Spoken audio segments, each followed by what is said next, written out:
I think the MIT Museum is a unique place, at least in my experience. MIT itself, of course, is a very special research institute, not like a lot of other universities. And the museum is the only real institution that MIT has to represent the whole of what it does to the rest of the world. All museums are cultural centers. We have the culture of MIT. What makes it special? What makes it interesting? There are no written records for most of the things that we have, just the thing itself. So we're part archaeologist, part anthropologist, part historian, and we hope to imbue those same qualities in our visitors. Every museum of science and technology, in some sense, should be a museum of ideas. Perhaps what makes this one special is that many of the ideas we deal with are ideas in the making, ideas that we're not sure about. And some of the uncertainties, some of the challenges of the research process are also present here, and so they should be. The MIT Museum is home to an extraordinary set of objects that define the 19th, 20th, and 21st century. Doc Edgerton's negatives and artifacts are among the most precious collections. They document a technology, high-speed stroboscopic photography, but they also document the desire to stop time, to see what is unseen. The MIT Museum also has the world's finest collection of holograms. Many of them are on display here in the museum, but much of the collection is also accessible on our website.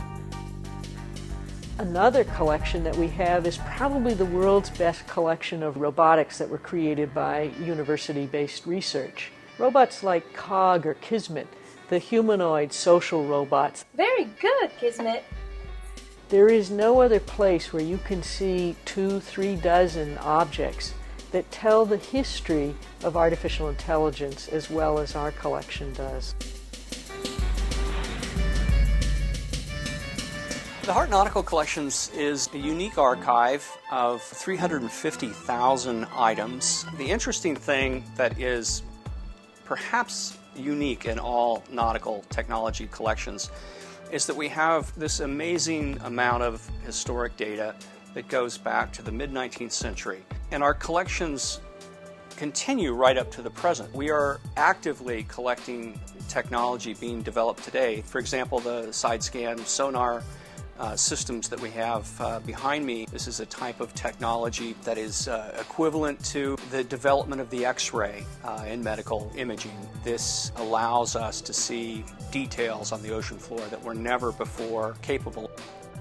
One of the things that's most vital about engaging people with interest in ocean science is the giant frontier that it represents. I mean, we know more about the dark side of the moon than we know about the ocean. The MIT Museum is also home to one of the important architectural study collections in the country. This documents the first 100 years of architectural instruction at MIT, which was the first academic program in architecture in the country. The recent exhibition of Front and Back in our Compton Gallery featured our earliest architectural drawing attributed to a Renaissance architect named Baldassare Peruzzi, dating from the 16th century. We pulled it apart, looked at all the layers of the drawing, subjected it to scientific analysis. We also took the drawing to the design labs to 3D model the drawing, to look at contemporary approaches to a Renaissance drawing. In other words, we had really basically no assumptions when we went into the project. And we came out with a lot more questions than we started with. But for us, that was the process was what was interesting.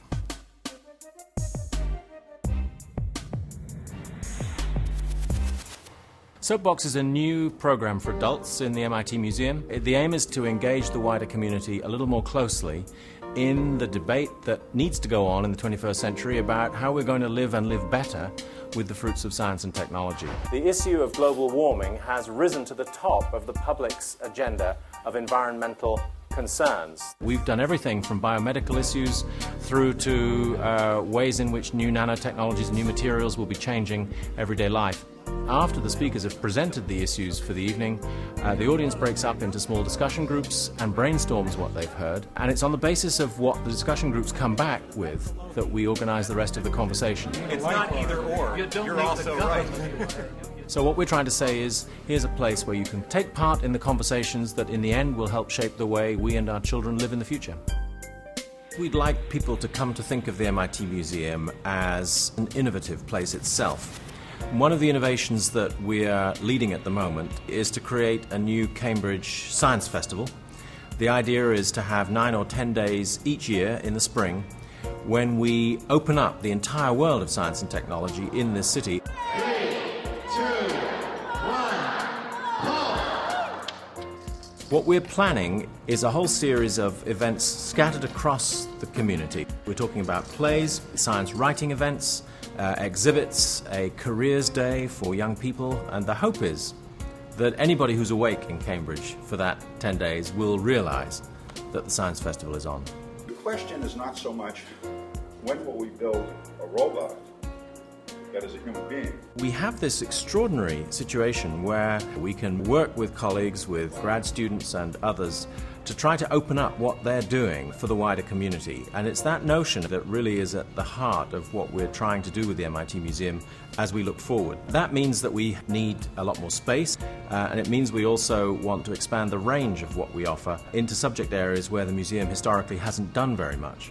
We are in the middle of an exciting renovation of a ground floor gallery space that will open up our collections and our programs and our exhibitions quite literally to an outside audience on Mass Avenue. For the first time, we now have ground level visibility for the museum. It's an important step for us. And that space will allow us to have new exhibitions and new dedicated public program spaces, which will mean that we can do things like Soapbox much more easily. When uncoiled, the DNA in one cell of your body is 6 feet long. Science is something for everyone. Technology and science matter. That's the most important message that I hope people leave this museum with.